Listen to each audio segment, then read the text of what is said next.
Hello and welcome to One Shot Wednesdays. I've got a little friend with me. There we go. He's a pretty hefty boy. I'm sure you're wondering what he is.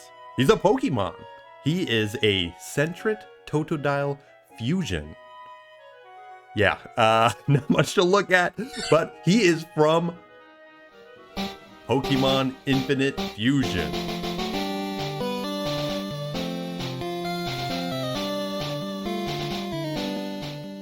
Pokemon Infinite Fusion is a fan game based off of Generation 1 and 2. There are mechanics in Pokemon from the other generations, but the story itself derives from Generation 1, obtaining gym badges and fighting the Elite Four. The twist is that all the Pokemon can fuse with each other, and I mean all of them. We start off by filling out our trainer application form. Here we fill out the basics, but we also get to decide our experience with Infinite Fusion. There is a classic mode, which closely resembles Generation 1 with the Pokemon placement. Modern, which shakes this aspect up, and you will find Pokemon from different generations where you would not expect them, but still makes sense. Of course, you can choose to randomize your experience for something fresh every time. There's even a difficulty setting to really tailor your experience. I decided to go with modern and normal difficulty as my first experience.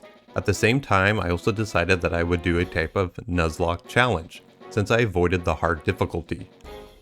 If you don't know what a Nuzlocke challenge is, I will keep it simple. I am only allowed to catch the first Pokemon I see in any area.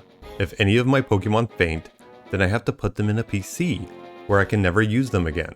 There are many different types of Nuzlocke challenges, but I kept it simple. The only thing I did change was that I could only use fused Pokemon for the duration of the game. The beginning has an option to skip the intro, which I very much appreciate. Quality of life functions baked into a Pokemon game is always welcome.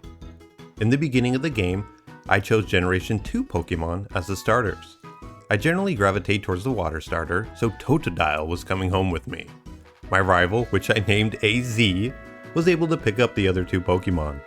I guess you really aren't trying unless you're cheating.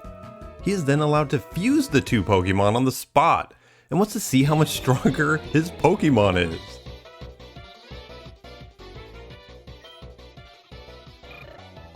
Cinderace, a Cyndaquil Chikorita fused Pokemon. As you can tell, this Pokemon has a custom sprite. Not all the fused Pokemon do, but the game developer and fans of this game have put in the work to try to capture every fusion with quality. I made quick work of his fusion and begin my journey.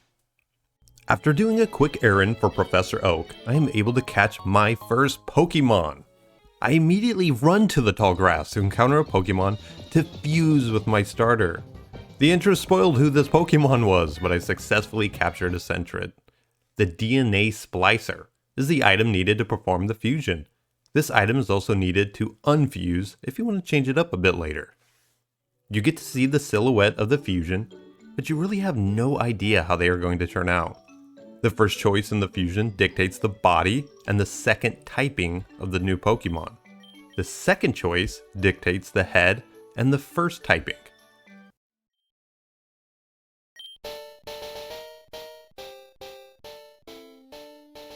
I am blessed with Sendile.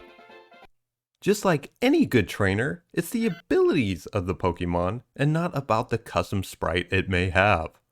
Or in this case, the lack thereof. When you do fuse the Pokemon, you can pick their ability and nature. Nice. Heading into the Pokemart, I buy some supplies, but there's an odd fellow standing next to the counter. He forces his hands into my pockets and drops off a Pokeball containing Pyukumuku. Technically, towns count as an area that I may attain a Pokemon, so I quickly welcome them to my team. On Route 22, I take care of a trainer with a couple of cool fused Pokemon, and then proceed into the tall grass. Teddiursa appeared, another normal type, so that means I will have two Pokemon now that are water normal typing. Not really exciting. The two Pokemon are happily fused and become Pyukursa. He's sort of Demon Child's teddy bear. One thing I do appreciate is that they updated the Pokédex to reflect these new forms. The details really do matter. Going back to Route 22, I do a bit of exploring to obtain items, but also to level up my new Pokemon. If I could remember 26 years ago, I would have remembered the rival being here, and I wouldn't have carelessly walked into him. But alas, I made the mistake and began to worry about my poor Pokemon's lives. The rival wasn't that much stronger, and he didn't even use his starter Pokemon. Phew! We got past him without any of my team fainting. Speeding up a bit, we are now headed to the fabled Viridian Forest. There was a move learner at the entrance, so I taught Pukursa Fury Cutter. She wasn't a bug type, but the move appeared to be stronger than anything she had. Ladybug is our newest Pokemon from Route 2. Welcome to the team. The Viridian Forest, one of the first areas I actually was worried about. I was quickly running out of cash, so I could only stock up with a small amount of supplies. Tons of trainers, tall grass, and poison was on my mind.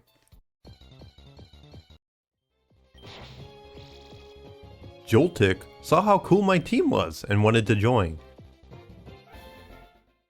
The fusion of the two didn't create any unique typing, but I knew I wanted an electric type. Paralyzing my foes creates a sort of safety net for catching Pokemon, but also for battles when I need that extra turn to survive. Thus, Ladybug was born! Not gonna lie, so far the cutest Pokemon I have on my team. How could Joltik get any cuter? We head through the Viridian Forest without any issue. We do encounter some fused Pokemon that have custom sprites, but they don't pose any sort of challenge. I'm not jealous. Pewter City awaits for us. We heal up and begin to explore. Another new feature for the Pokemon series that this game introduces are quests. A hotel can be in a city where people have little tasks for you to take. Inside, someone gives you a journal that you're able to track these requests. These quests look like they vary a bit. Fetch quests,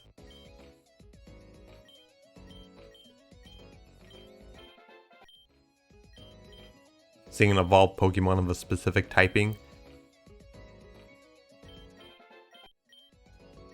and even Where's Waldo? This is what I need for me to play any new Pokemon game. Something that shakes up the formula even a tiny bit. Finishing up some of these quests, I head towards the gym to earn my first badge. This is where it gets a bit tricky when it comes to Nuzlocke challenges. One of the other rules that I did not mention is that your Pokemon can't be a higher level than the gym leader's ace Pokemon. Basically, this makes the player not able to outlevel any sort of danger. I looked up Brock to make sure I wasn't going to break this rule. His ace was level 12, so I was in the clear. I then took out his groupies with little to no effort.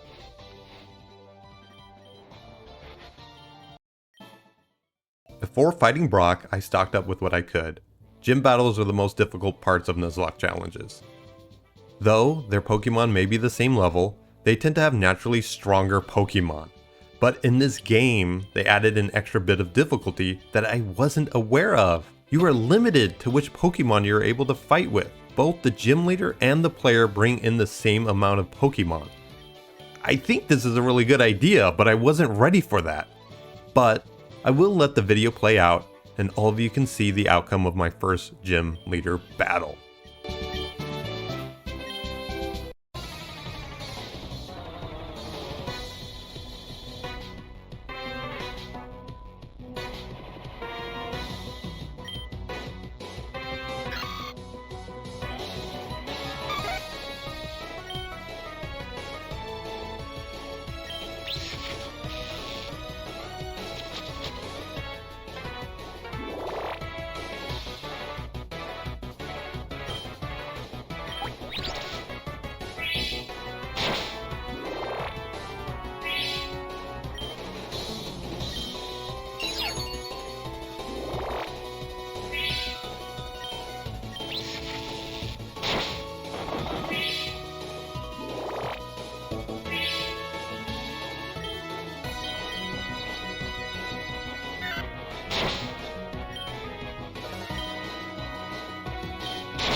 My precious Sendile and his pocket sand was clutch.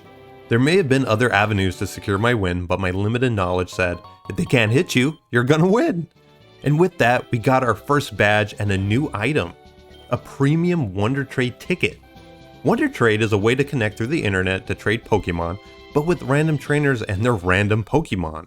You choose which Pokemon to send out, and you receive a mystery one in return. This game isn't connected to the internet, but the creator of this game still wanted to capture the fun with these random trades. A premium ticket ensures you receive a Pokemon with the coveted custom sprite. Route 3 provides me with a sacrificial lamb. Baneri, so that I may trade it away to receive my new Pokemon.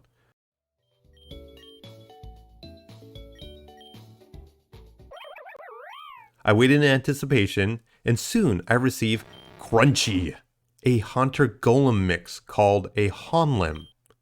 I feel like I just put in a cheat code, but if AZ is going to cheat, why couldn't I? This Pokemon looks amazing. I did not know I needed a haunted boulder. Seriously though, the sprite work done for some of these Pokemon fills me up with so much joy. After receiving the custom sprite Pokemon, I end my game. I haven't put too much time into the game, so this isn't a review, just my first impressions. And really, not much needs to be said. It can be narrowed down to a single feeling: refreshing. Pokemon games are a bit stale for me, so when the formula changes, like the introduction of Mega Evolutions, RIP Mega Evolution, regional forms, or even a new game like Pokemon Legends Arceus? Arceus? Yeah, you know who I'm talking about. I fall in love with the series again. I am waiting on the release of Scarlet and Violet. They won't be a day one purchase since the last few games really didn't seem to scratch that itch, where this game is really getting into that sweet spot. Thank you for watching this preview of Pokemon Ultimate Fusion. If you are enjoying this content, leave a like or even subscribe. We appreciate everyone who interacts with us.